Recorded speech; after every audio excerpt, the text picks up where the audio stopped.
Hey everyone, on today's episode of Buds Mafia, episode 49, we're going to get into some Leafs talk, a lot better than last week. Still not perfect, but we're getting there. New power play coach, power plays do looking good. A lot of World Juniors talk. Canada at this point, 2-0, playing Denmark tonight. Talk some news around the league. I say sorry to Buffalo, but not really sorry to Buffalo. Fuck you. Get the next schedule for the Leafs. Talk about Barzal suspension or lack of suspension. And then we get into week 17. Jackson talks about the Bills. We talk about playoff scenarios, talk about our week 18 slate, get into all the betting segments, all that good stuff on episode 49 of the Buds Mafia podcast. Happy New Year, everyone. Let's get into the episode. Tavares coming out, sends it in a goal. They score! They score! Holy mackerel, they score!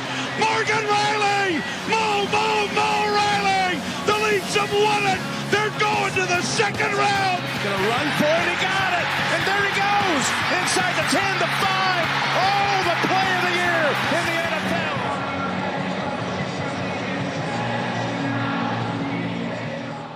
Welcome back, everyone, to episode 49 of the Buds Mafia podcast. 49, Jackson. Next one to 50, half century? Yeah, whatever. But yeah, episode 49. Hope everyone had happy holidays. Jackson's up at the cottage. I'm going to see him soon for the New Year's. Can't wait for that.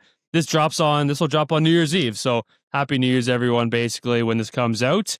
But Jackson, I mean, you've been at the cottage for the last 2 months now. So how's it been up there? Calm down. Been up here for a little bit. Today sucked. It was horrible. Yeah. It was not nice out at all. It was unbelievably rainy. Well, it was a freezing rain and then dumped a bunch of snow. Dude, we got up here on Christmas Eve. First of all, the drive up here, I left at 10 o'clock. I left at 10:30. It takes 3 hours to get up here. I got here at fucking like 3 o'clock. Oof. It was horrible. Like, people, dude, at one point I was stuck on Highway 48, which is like a fucking 2-lane highway. I was stuck behind an Audi that was lowered, and there's like fucking 6 inches of snow on the ground. And I'm like, I turned to Taylor. I was like, all right, close your eyes. She was like, why? I passed the guy.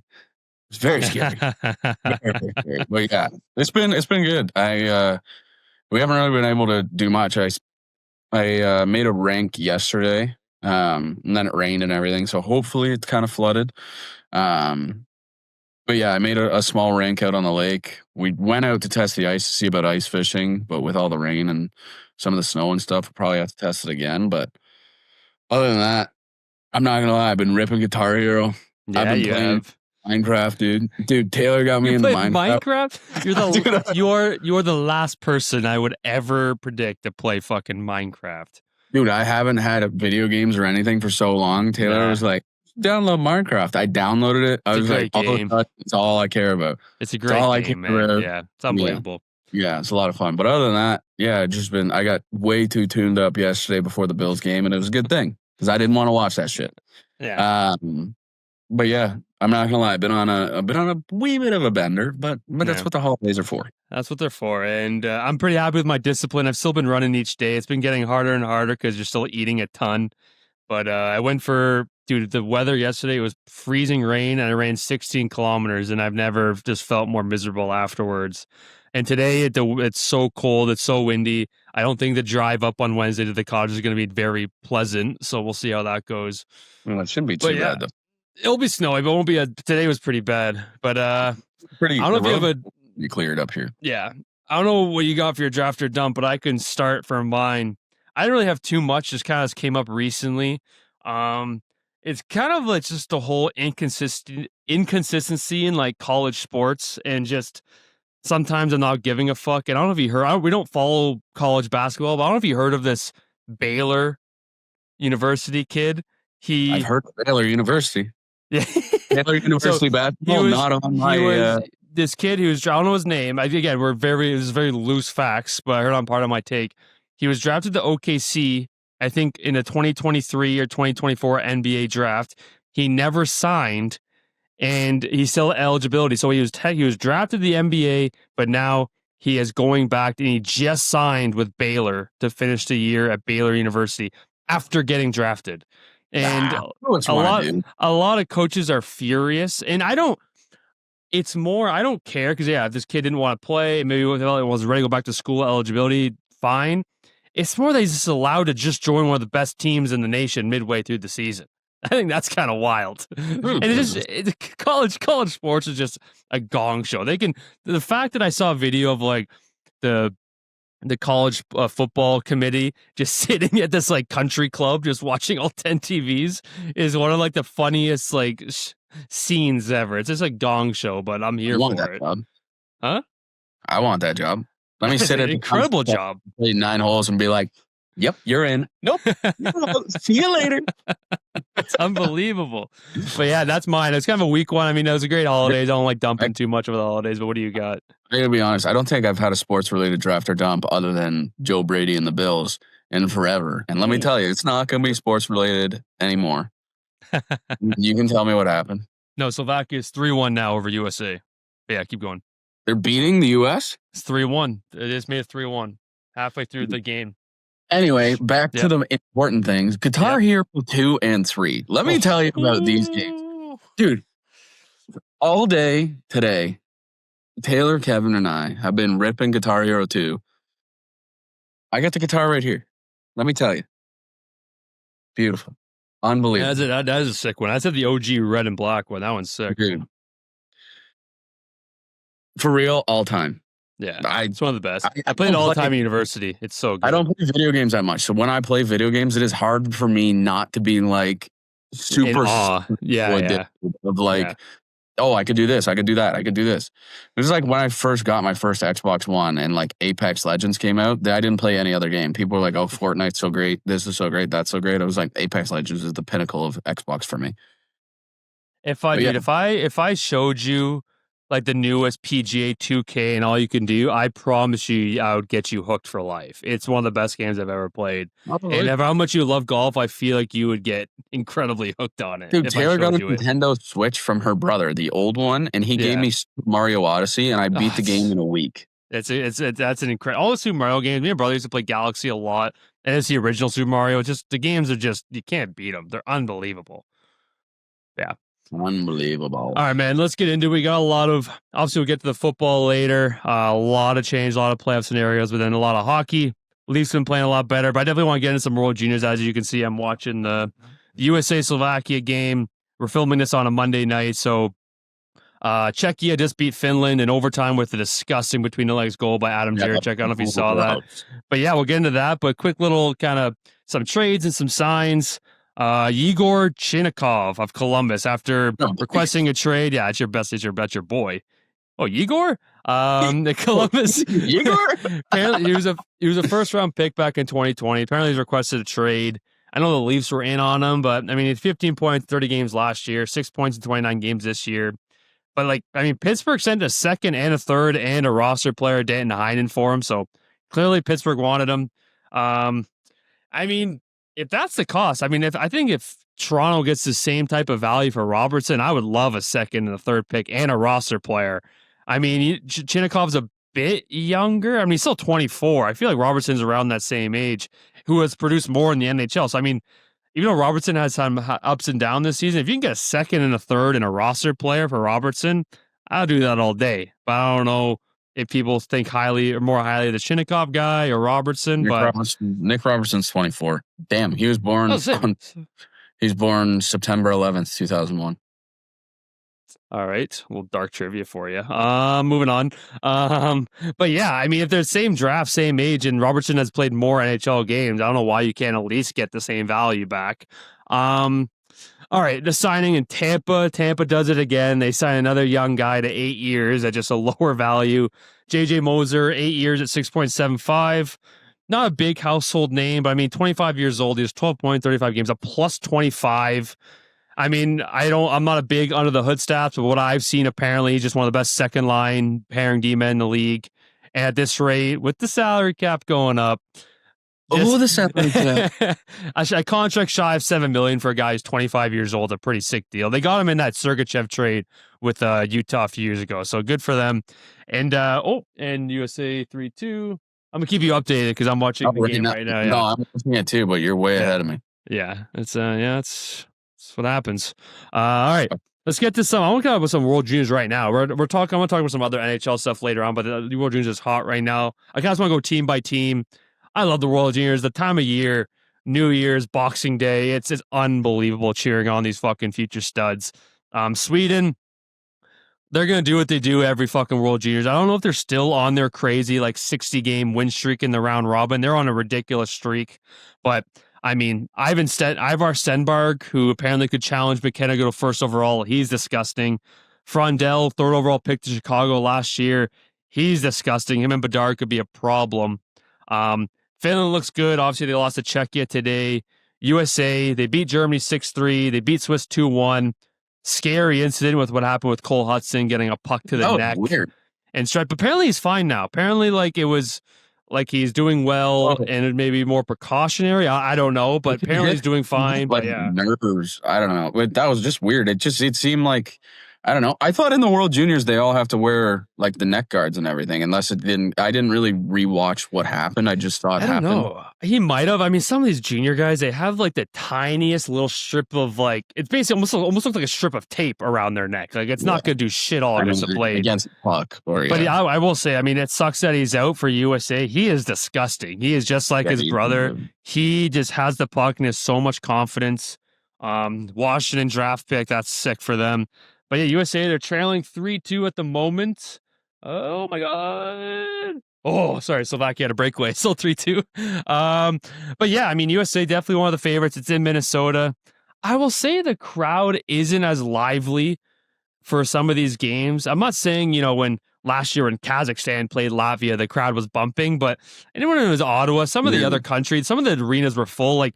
The Finland-Czechia game, great game. There was probably 50 people in the stands. It wasn't that crazy. In the Canada-Latvia game, there's fucking no one there. And considering it's in Minnesota, which, you're pretty close to Canada, you got to imagine all of the stuff that's going on. Yeah. Down in the state is affecting some attendance. Yeah. And my dad said, too, he made a couple of good points. Minnesota's a state of hockey. Maybe it's the state of hockey, just for the U.S. That's only care about college hockey. And, that's, you know what I mean? It's not they give a shit about all types of hockey. They just care about USA hockey, which, fair. That's what I mean. But yeah. And then again, to Canada, stressful first game, but that's the monkey off the back. Czechia has had our number the last 2 years. It's kind of a hidden rivalry the last 3 years.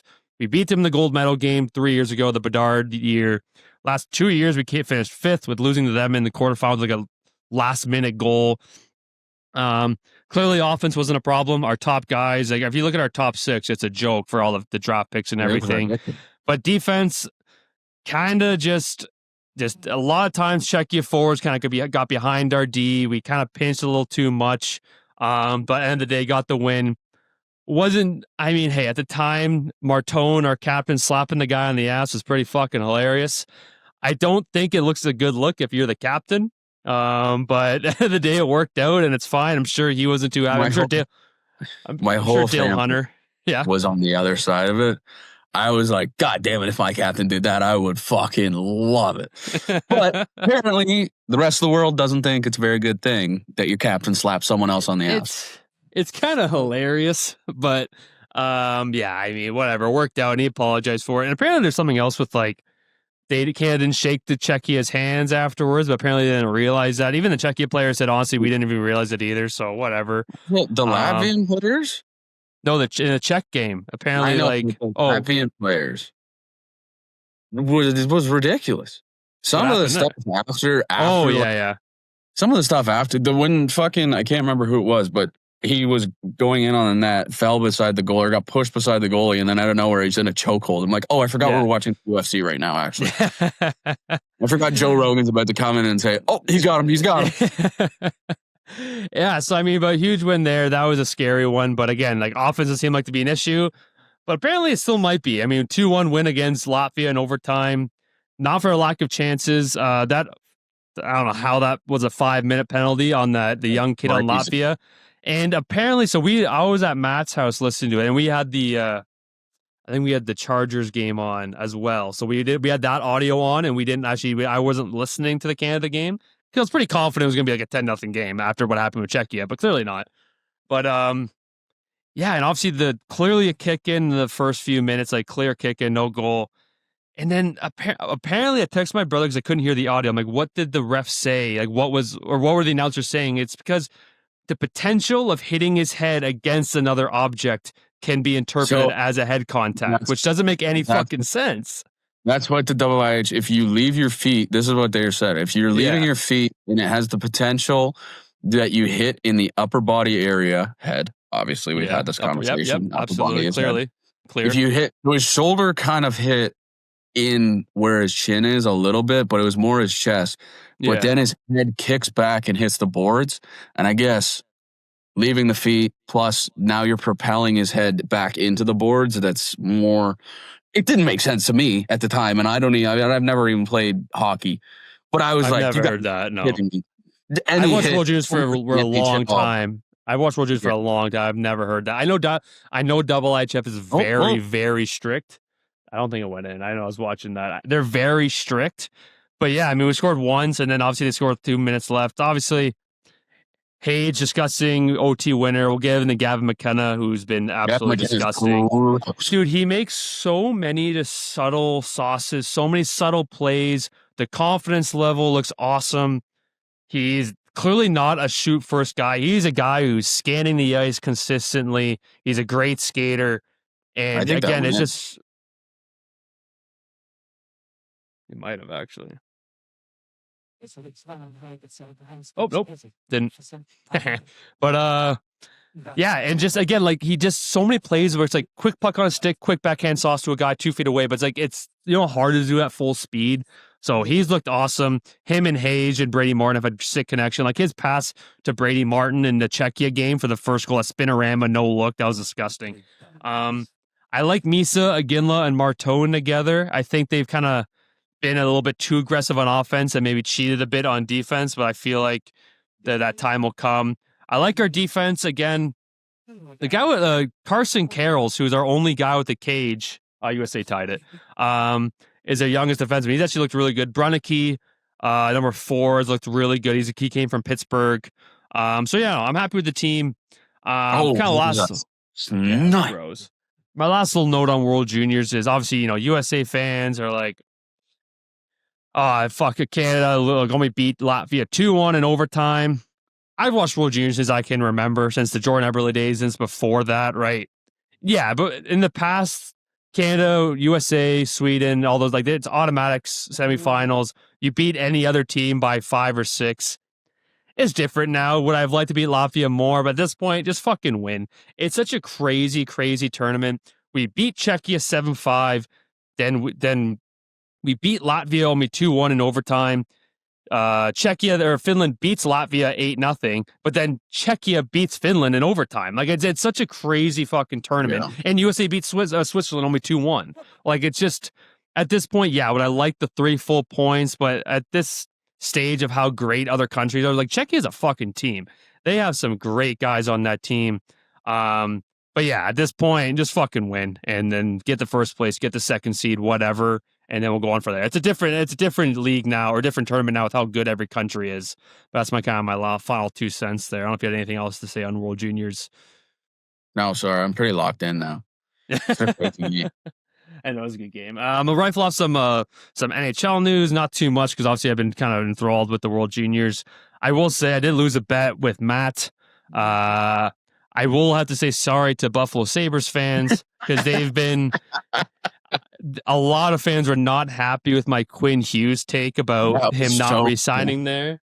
I still stand by it, but at the end of the day, they've been hot. They've won 8 in a row. They're just outside playoffs. They had a big win. We're filming on a Sunday. I mean, this comes out Wednesday, so things can change, but they had a big win against Boston the other night. Deline, he had a disgusting end-to-end of, I think, last week. 12 points, last 13 games. Josh Norris, it's awesome to see him kind of stay healthy, play great. He has 11 points his last 10. Tage 13 his last 14. Both Alex Lyon, Ukko-Pekka Luukkonen have been solid in net. Ukko-Pekka Luukkonen. So yeah, they've been great. And I mean, I'm not going to backtrack. I mean, they've kind of had similar runs in the past, middle of the season, if you go back in history. But like I was telling Matt this the other day, I would much rather Buffalo make the playoffs than basically any other team in the Atlantic besides Toronto. I'd rather Buffalo be in besides Montreal, Tampa, Florida, but all those teams. Like 100% I would. I think it would be sick. Last time in the playoffs was 2011. Like they played Philadelphia. I don't even remember what the atmosphere is like. So shout out to Buffalo. They're playing great. Let's see if it lasts. Next up, Detroit. I mean, obviously we'll talk about the Toronto-Detroit game, but they're still first in the Atlantic with I think a -5 or -4 point differential. In Colorado's first in the league with a +63 point differential.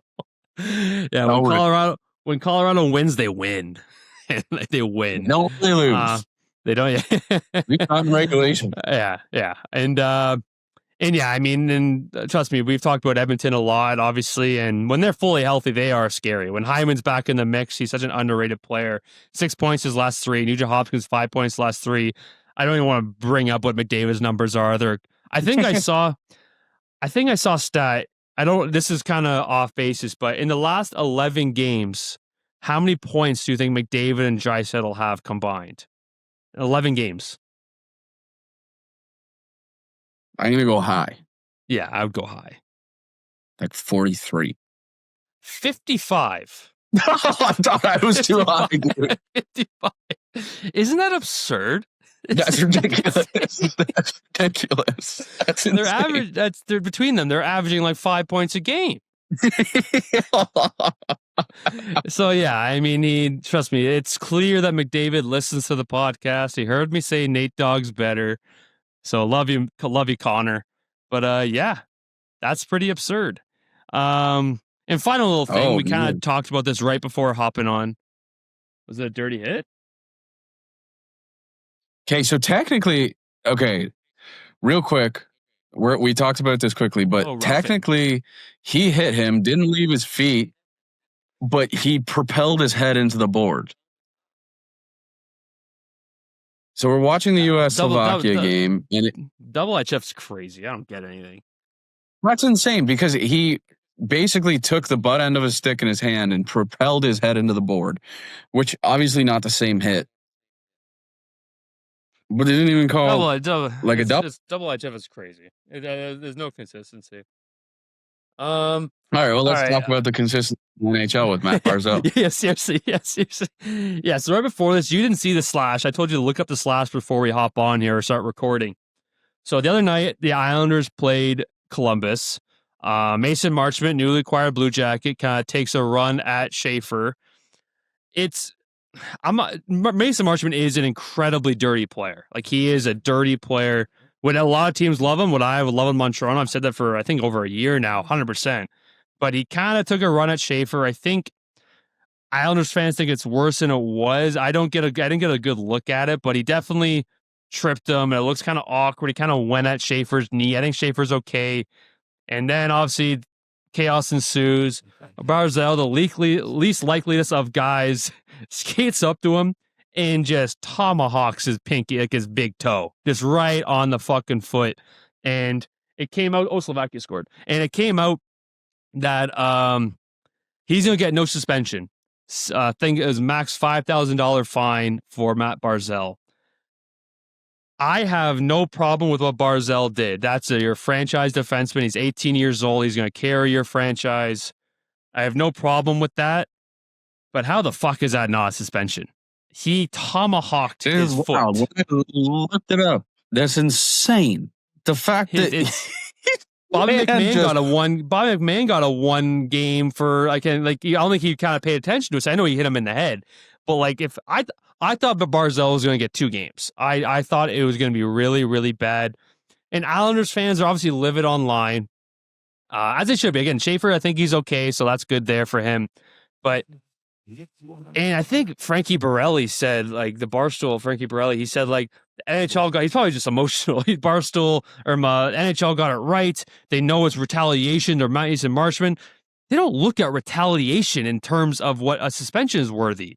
They don't look at like, oh, Marchment did that to Schaefer. Oh yeah, he gets 1 free broken toe. No, that's not how. It's not how it works. And again, as an Islanders fan, I'm okay with sacrificing one of your players that just fuck this guy up. And he's a dirty player. And again, I think Islanders fans are happy with it. But the fact he didn't get suspended, I think, is nuts. No, that's insane. The fact McMahon fucking pillow touched a guy's head with his stick in the game, and Barzal clearly intentionally from across the ice skated over and said, "Have this hockey stick on your big toe." Gets 0 is wild. Yeah. So shout out Barzal and the Islanders. All right. So again, some Leafs talk before we get into week 17 here. I think last podcast, I think on the day that we filmed episode 48, Mark Savard was fired. And I think a few days later, Steve Sullivan promoted the Leafs assistant coach and PP coach.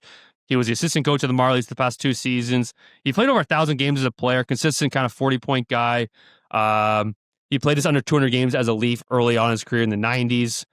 And Leafs have had great last 2 games, I'd say. I mean, they had the win against Pittsburgh, the only team we can seem to fucking easily win against. Domi had a crazy goal. Tanev had a great first game back. I mean, he kind of had a pizza for the first breakaway of the game to Russ, but still getting the mix of it. Happy to see him back and healthy. Nylander finally off to Schneid. It's a big win there. Finally play against our division rivals, Ottawa. The fact that we played Pittsburgh 3 times before we played Ottawa is insane and fucking almost January. But huge 7-5 win. And Berube said it after the game. A lot more fun style of hockey. I understand you don't want to get in 5 goals, but you're always in the game. You're always fighting. 2 power play goals in the first few minutes, which is a great confidence booster. Stetcher after the game got me completely fired up, hyping up the crowd. That was sick. Nylander left the game with a lower body injury, but he did travel to Detroit. He didn't play in Detroit. You know how secret the Leafs can be with their injuries, so see how it is. But yeah, I didn't get to watch a lot of that game because I was watching the football and everything on the Canada game on Saturday. But just overall, I know it's 7-5, but great to be a divisional rival like that. And 2 power play goals is awesome. It was way faster too. I watched a bit of it after. It was way faster. A lot better. And then same thing, Detroit. I mean, Detroit's first in the Atlantic. I would love to pull out a win there. They had some moments in overtime. And yes, we'll take the point against the 2 divisional teams, 3 out of 4. Again, Detroit's looking great. I mean, Mo Seider and Simon Edmonton are one of the top pairings in the league right now. I think Matthews has looked a lot better these last few games, a lot more engaged, a lot more physicality. There's a bit of everything. Knies as well has looked great this last week or 2. So, we're only 2 points out of 4th. No, that's the thing. It's you can say I think we're tied for last in the Atlantic, but if we win our next game, I think we're in a playoff spot or we're just outside playoffs. So I think just slowly but surely keep humming along. I think Tree Living has not thrown the white towel yet, as he shouldn't. I mean, we're not even halfway yet, but we've had some moments of happiness at times and then completely fallen off a cliff again. So let's keep it going. Not saying we have to win 5 or 6 games in a row. We play the Devils next on this will already come out. We play Winnipeg on New Year's Day, which Winnipeg, dude, they've won 3 games in their last 15. They've been bad. And then we play the Islanders. So there'll be huge wins there. And just keep going. Steve Sullivan, congrats to him. It was hilarious when we scored 2 power play goals. It showed to him, and he was just giving a little smirk. And it was nice to see that. But yeah, I mean, I'll hand it off to you for week 17. We're gonna kind of skip over some of these nothing games. I mean, we'll say the score and just say who gives a shit, but we're gonna just mainly focus on a lot of the bigger games and obviously end with the Bills and then talk about some playoffs. Yeah, Cowboys, Commanders, nothing. Lions and Vikings, just an absolute horrible game. I do want to talk a bit about the Lions. I know some of these games. I know the Lions are now eliminated. Obviously, I'll let you talk about how it's not Jared Goff's fault. It's not Jared Goff's fault. I am still a Jared Goff fan. I never said it was. I need you to let me say my piece, and then you can say your. Go ahead. Okay. Go ahead. The fact that in the 4th quarter, the Vikings had -7 passing yards and they were winning is ridiculous. Yes, it is not 100% Jared Goff's fault, but they had 4 turnovers. I think they had a combined 8 turnovers all year. Yeah. And then to have 6 turnovers in one game, you have 4 fumbles and 2 interceptions, and the interceptions were not awesome. But you get down in a game, you need to obviously do something. Their O-line was obviously horribly banged up. I blame this more on Gibbs and Montgomery and the O-line. Yeah. The fumbles were bad. Some of them were not Some of them were not 100% their fault, but the fumbles were bad, and especially in the moments in the game. And yes, your O-line is banged up, but you've been playing with a relatively banged up O-line for most of the year, especially the last little while. You got to either make something happen or just play complimentary football and put two hands on the ball. Like in a game where you're playing a team that is out of the playoffs, it does not matter to them. And yes, you could say that it was a playoff atmosphere and it's a division rival and everything like that. Yes, division games, I've said it before and I'll say it forever. The division games are different, but you need to figure it out. You can't let a team have -7 passing yards in the fourth quarter be winning. Yeah. When you're like one of the most high-powered offenses in the NFL. I think Isaac Tesla is going to be unbelievable. Dude, every one of his catches, it's a car crash. Like he catches it and he gets fucking killed. Yeah. But he's sorry, by the way, it's Tesla, not Tesla. Tesla. I said Tesla. Oh, you just said Tesla? Okay, I just want to double check that. Oh, you just said Tesla. Okay, you know what? No. I agree with everything you said, but also like I just looked it up. 5 of the Lions O linemen are either playing hurt or out. Sewell got hurt later in the game. I still think Goff's an incredible quarterback. I still think he's a top 10 quarterback. I think he's awesome. And just, I don't know what happened to this fucking dominant run game. Was it just Ben Johnson? I don't know. And people online who are saying, what? What are you going to say? I was going to say, name the 10 quarterback. Like, where do you think he is top 10? Okay, Allen, Mahomes, Burrow, May, Stafford. I'm just trying to think. I think he's Jalen Hurts. I was gonna say I think he's better than Jalen Hurts. Drake May. You said Drake May. I said Drake May. Lamar. Did I say Lamar? No. I think Dak's better. I think Dak's a very underrated quarterback. Jordan Love. Jordan Love, Herbert, Caleb Williams. Not yet. He's getting there. He might be there. I think he's one of the most accurate quarterbacks in the whole NFL. Right. But yes, I understand. But people online saying that Dan Campbell's done, the Lions missed their window. I don't believe so. I know they had a great chance at NFC Championship a few years ago. I know things can change the NFL very quickly with injuries. We don't see a long tenure like we've seen with like the Bills, the Chiefs, and the Eagles, all these teams. But I don't know, man. They still have Gibbs. They have all these guys locked up. Jameson Williams, Amon-Ra. I think stay healthy. I know they had battled issues with injuries in the past, but I'm not stumbling with this team. I know the NFC North is just going to consistently just keep getting better and better with how the Bears are doing. And Green Bay, once they're healthy, they're probably the best team actually on paper. But I don't know. I'll stand maybe some of my brother and everything, but I'll always stand with the Lions. I wanted nothing more, and USA tied it up. I wanted nothing more than a happy Christmas for Jack. Again, I don't know Jack. I've probably met him once in my life in high school, maybe. Don't know him, never seen him face to face. I texted you. I said, God, I feel bad for Jack. I showed him the text. You said, he's like, I just want Jack to have a good Christmas. I showed him that, and he looks at me, he's like, I appreciate that. And he's just so quiet. I was watching the game. I was like, and if this was the Bills, my Christmas would be ruined. Oh, yeah. But yeah, we move on, but I wanted, that was just fact. And I'm hearing Cowboys and Jerry Jones may pay the bag to Flores to be their new defensive coordinator because he is the master of blitzing. He blitzes 90% of the fucking time, and it seems like it works. It seems like it works. So Flores, Fangio, and Spags, and I can't remember the guy in Denver.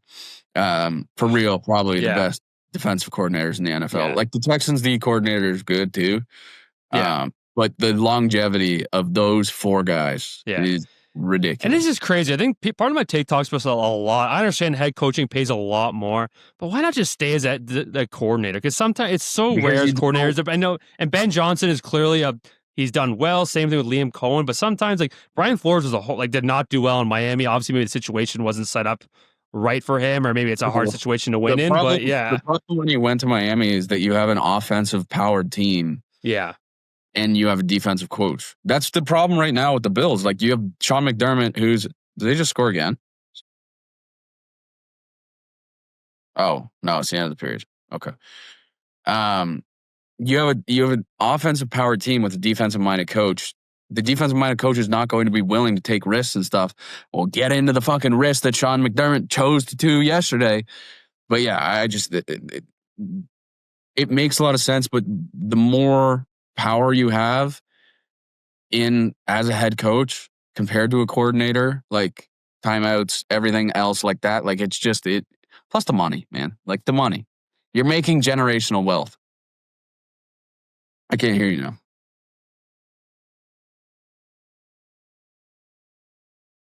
Can you hear me now? Yeah. That's weird. You can hear me now? Yeah. That's weird. All right, but yeah, we already said Broncos, Chiefs. Who gives a shuck? Who gives a shuck? All I'm thinking about is Tyler Shook in my head right now. We can't wait to get to that. But Broncos, Chiefs. Who gives a shit? Olajuwon, 66 yards.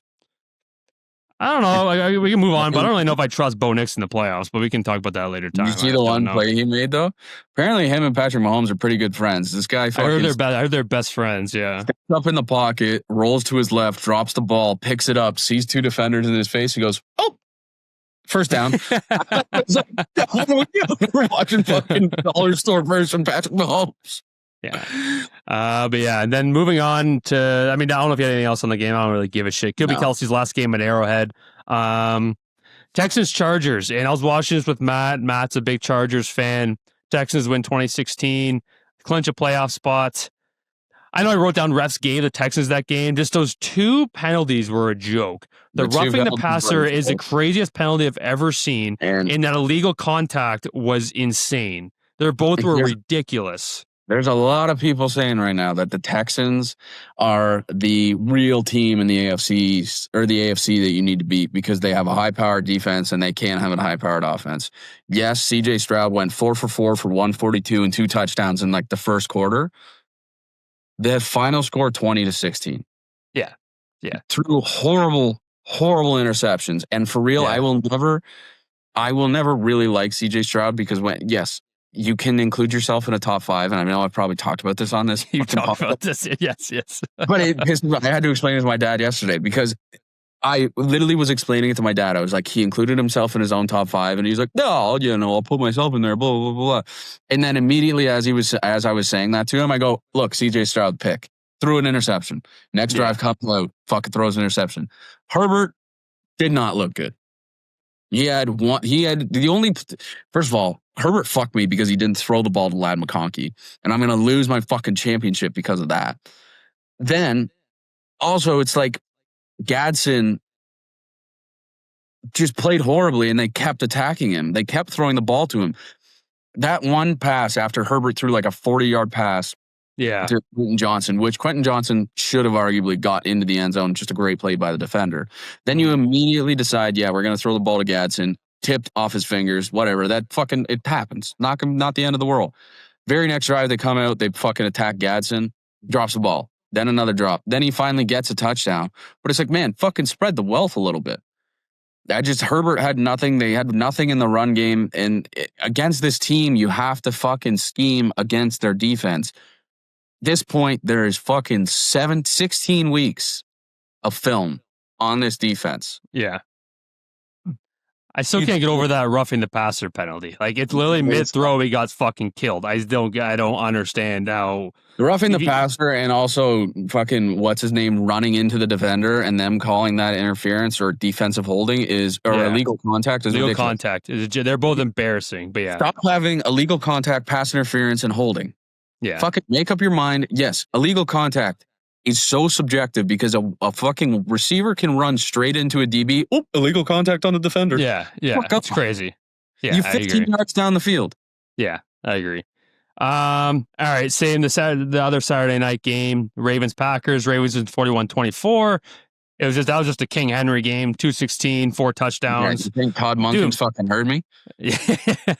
Dude, Malik Willis is going to get a contract. Yeah, he looked awesome. 18 for 21, 288, 60 rushing yards, 3 touchdowns total. He looked great. But yeah, Bears officially win the NFC North, as we all predicted. Ravens still alive. Going to week 18, we'll talk about the Browns-Steelers game. Yeah, I don't have anything else on that game, but Ravens still alive going to week 18. I'm not going to lie, I didn't watch that game. It was a great game. I left Kevin by himself.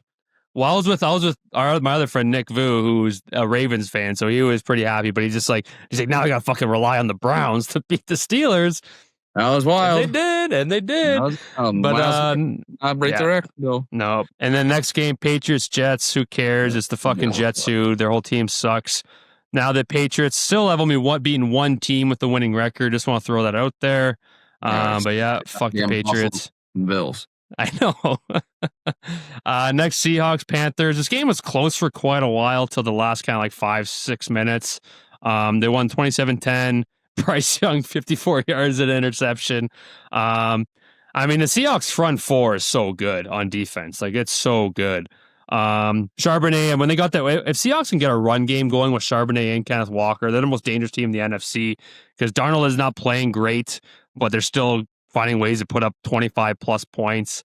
Panthers did solid. Like I said, Panthers did solid for quite a bit. JC Horn looked great, but yeah, it was always going to be the Seahawks in this game.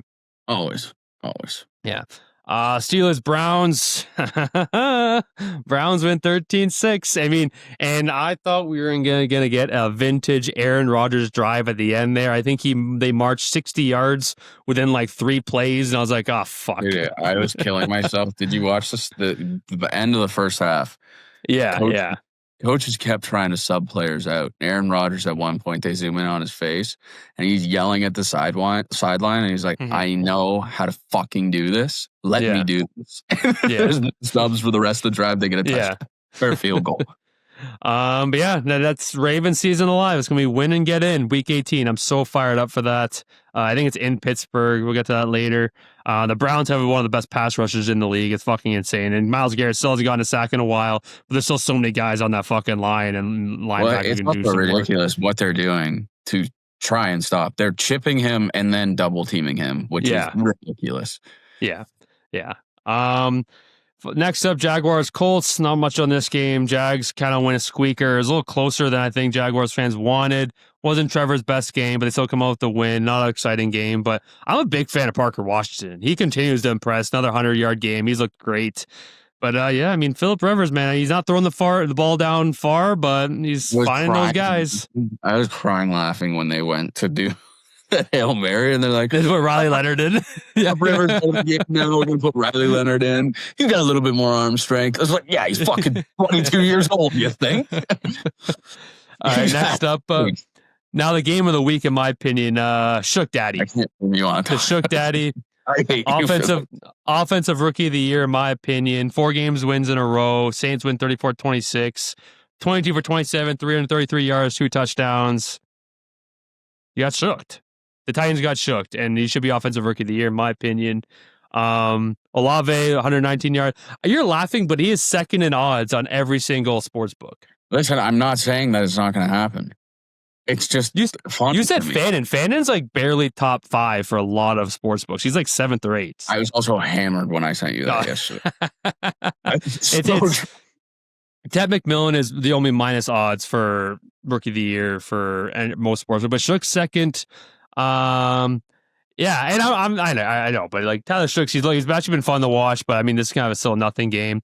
And then at one point, Red Zone turned it on, and then this fucking guy DK, he apparently broke the record for all-purpose yards for a rookie, but then I looked it up and he has 1,500 kick return yards. So I was like, okay, that's probably why. So I was kind of confused. I'm like, who the fuck is this DK guy? So good for you. Abuka has the most rookie wide receiver, like receiving yards. Yeah. He's got 930. Ted's got 929. Fannin and Tyler Warren are both at 700. It's like Tyler Warren could be up there too. I don't know. It's just, I agree. Yes, Tyler Shook is playing awesome. He just hasn't played like the full season. I don't know. No, I know. He's missed. I don't know what week he went in, like 6. I was going to say 6 or something else. I'm not going to say that. Like week 5 or 6 he came in, but yeah. No, but we'll see. I'm excited to see that. Cardinals, Bengals. It was always the over. Always the over in that game. I don't really have much to say. McBride, best tight end in football, broke the single season reception record for a tight end, so good for him. Then Giants, Raiders, who gives a shit? Kalen picked the Raiders. Really didn't work out. We could see Max Crosby on the move. We'll see. Both teams suck, but now the Raiders hold the first overall pick. We'll talk about Eagles, Bills later. And then Bears, 49ers, this was an all-time game. It was awesome to watch. Dude, when I turned my phone on this morning and I was like, "There's no way that Tay won." And when I found out she lost, I was upset for her. But I said to her, I was like, "The fact that you got this kind of game on your pick is ridiculous." And I said, "What?" And I showed her the score changes. Then, dude, there was fucking 28 points in the first quarter. Yeah. That's ridiculous. I know. And the score was crazy. It was 7-7, 14-14, 21-21, 20. It was just back and forth football. Both defenses who just can't play defense. But I'll say, like, that's why when you asked me my top 10, I was like, Caleb. But Caleb looked incredible. Like that. He throws absolute missiles. His missile to Colson Loveland on that free play was insane. And, dude, all these fucking fans who are saying that, Caleb Williams had DJ Moore on the far right side. Dude, he was running to his left. You know, I know he's Caleb Williams, but he was running all the way to his left. He would have to throw across the body seam 30 yards all the way to the right to the far corner. And I'm like, yeah, give it a shot. But the fact that people are saying, he should have hit the open man, it's like, it's kind of hard throw. And he did have the right guy. He just kind of threw it. I think it was like a foot too low. But, yeah, he's looked awesome. Dude, Brock threw for 5 touchdowns. They both threw for over 300 yards. Yeah. Luther Burden had 154 yards and a touchdown. CMC had like 127 all-purpose yards, 2 TDs. DeAndre Swift had like 57 rushing yards and 2 TDs. Colson Loveland looked awesome. Yeah. Like, he's looked incredible. We were big on Tyler Warren. We still are, but it's not like Chicago did pick the wrong. Colson Loveland's been awesome. Yeah, I think a big cat on part of my take said today, like the Bears, they don't have the best defense, but if they can get 1 to 2 turnovers, they'll win these big games. And their defense didn't get enough turnovers.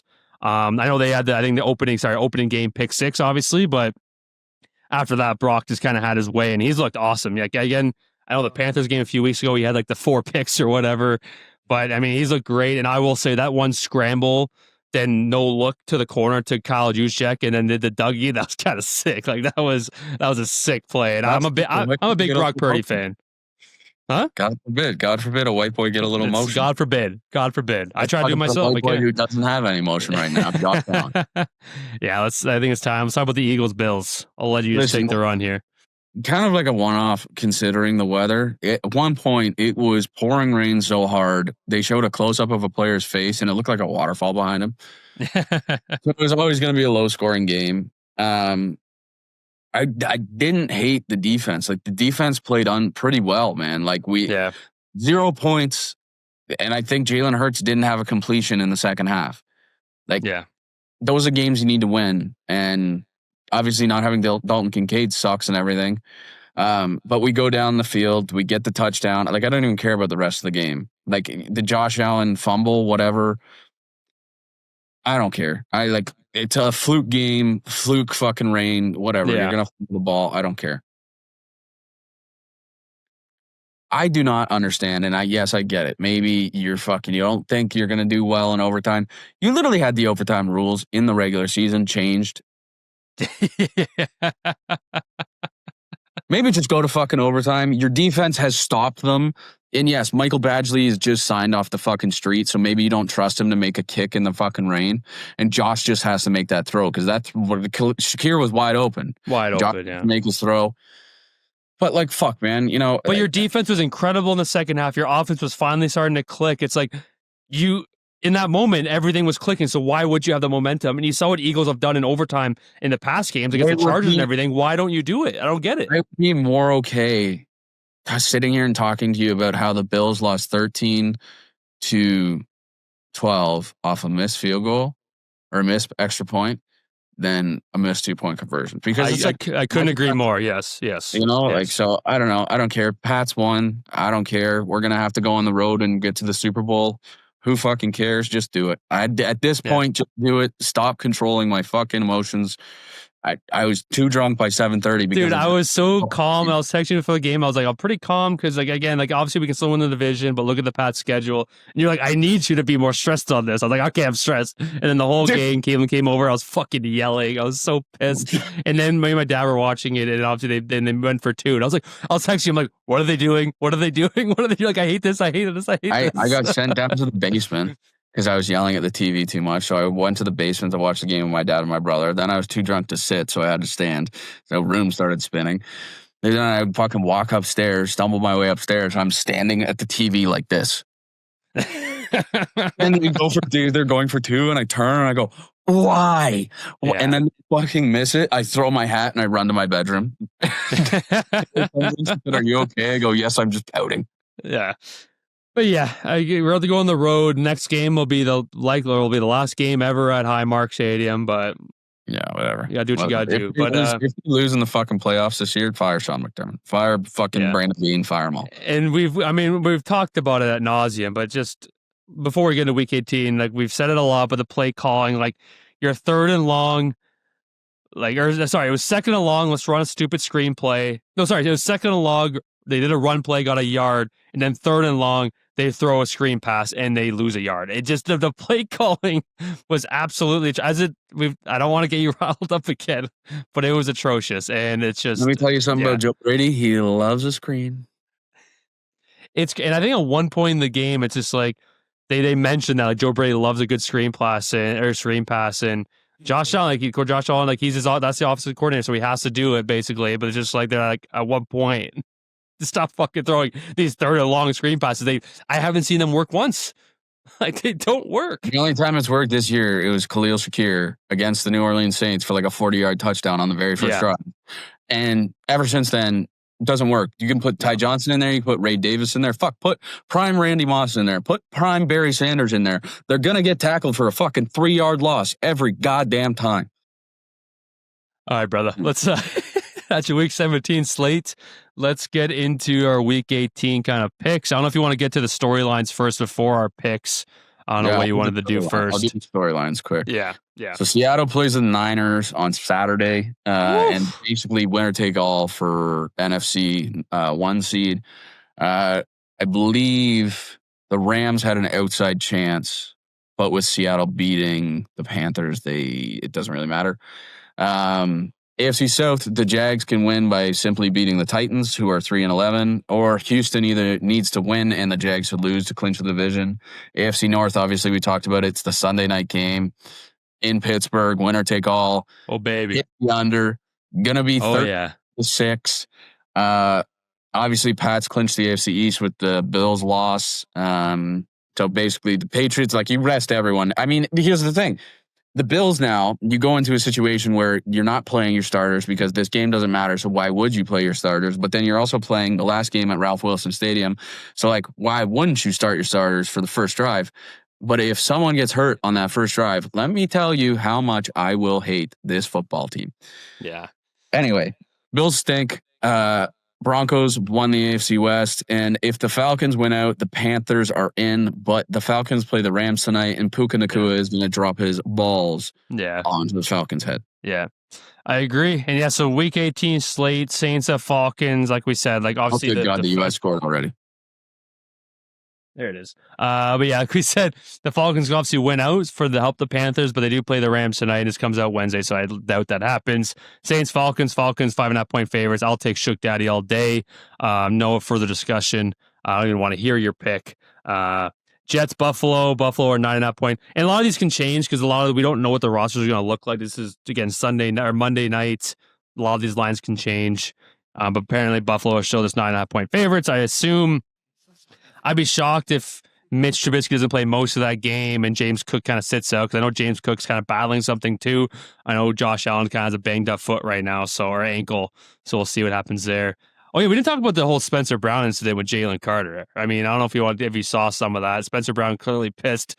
Jalen Carter went straight full Cobra Kai right to the fucking eyes at one play. I don't know if you saw that, but yeah, I mean, Spencer Brown clearly wasn't happy about it. I've already got a little bit of heartburn going on. But the more I start yelling, the worse it's gonna get. All right, but we'll move on. Go Bills. Titans, Jacksonville.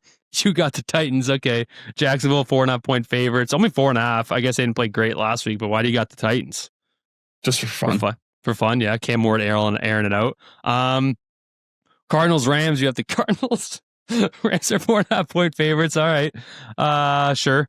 Lions at Bears. I do like the Lions here. I think the Lions, It's in Chicago. This game might. Chicago still has a chance to get the 1 seed, don't they, or no? The 1 seed in the NFC, no. No, they don't have. I don't. So.